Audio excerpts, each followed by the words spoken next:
With a starting rotation absolutely ravaged by injuries, the Houston Astros made a move to acquire the Blue Jays' Yusei Kikuchi to fortify their pitching staff and make a run towards another World Series appearance. With 5 pitchers that start on the injured list and 4 more relievers also on the injured list, this was a move that the Astros needed to make to go ahead and make sure they have enough starting pitching depth to go ahead and make it deep into October. And they went ahead, found a trade partner in the Blue Jays, and now have acquired one of the most intriguing arms available at the 2024 trade deadline. Heading back to Toronto has been one of the quickest risers from the 2023 MLB draft class, someone who's already made their major league debut and could be a dominant pitcher for the Toronto Blue Jays for years to come, with 6 more years of team control still available for him.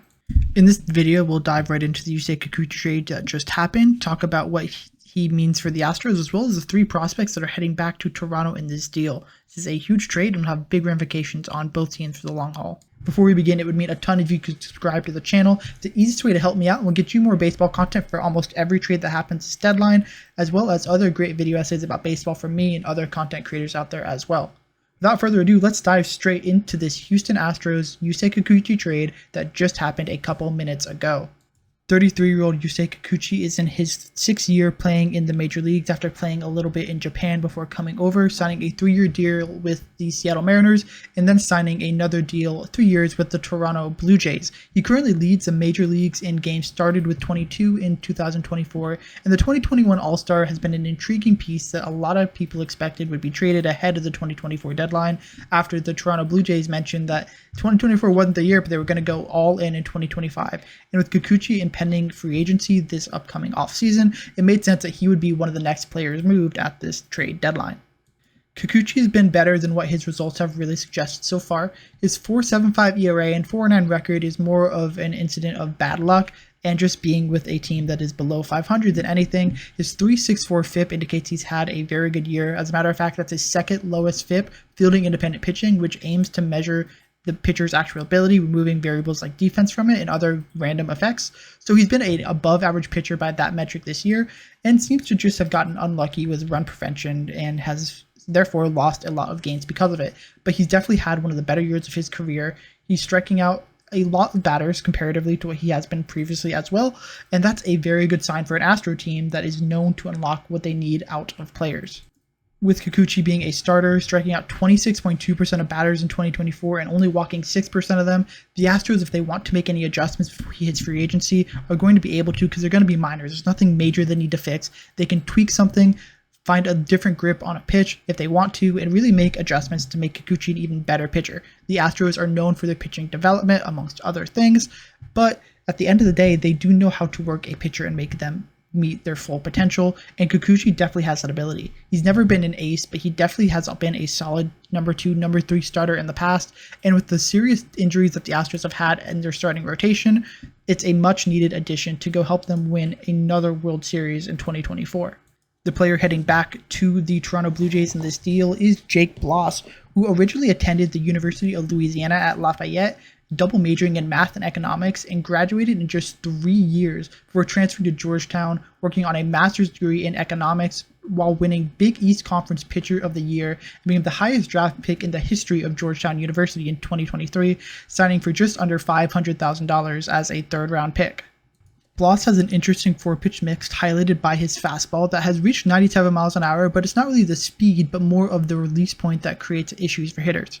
He has a very unique release point. He has a lot of extension and releases the ball low compared to a lot of other pitchers, which makes it hard for batters to really get on the same plane as the baseball and turn on it and make solid contact. He generates a lot of weak contact. He's not a big strikeout guy, but he does do a great job of generating ground balls and making easy plays for the defense instead of giving up home runs.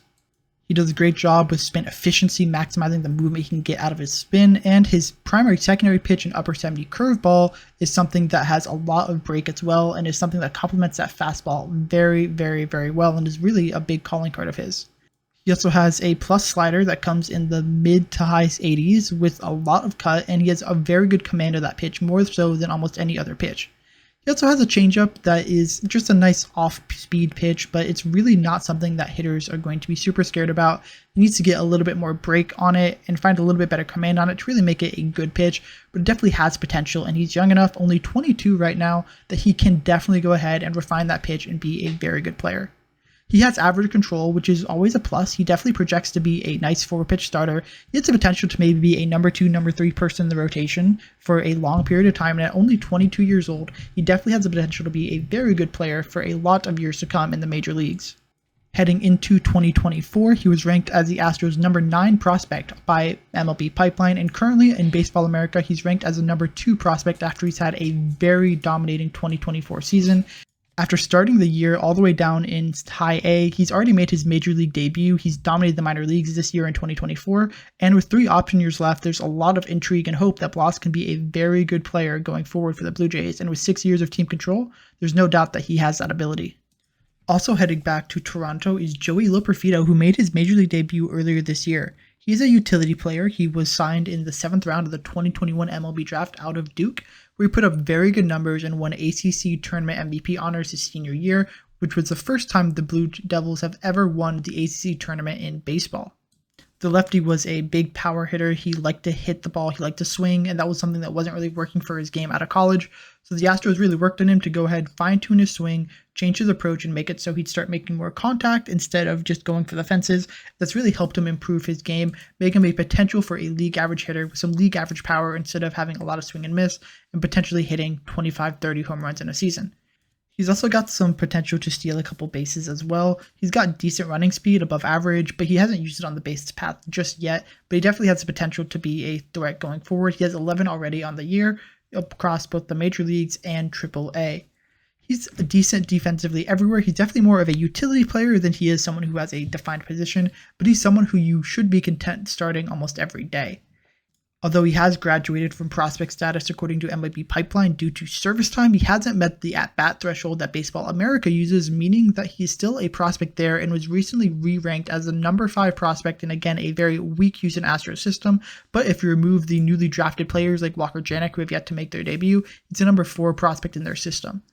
He is going to be a super utility guy. Again, the Astros have a very weak system, so number 5 in Loperfido is not someone who would be a top 5 player in most other minor league systems, but to get a guy who could be a super utility who could play every day. He's played first base, second base, and all 3 outfield spots in 2023. That's very valuable, and he has a lot of flexibility in terms of where he can play.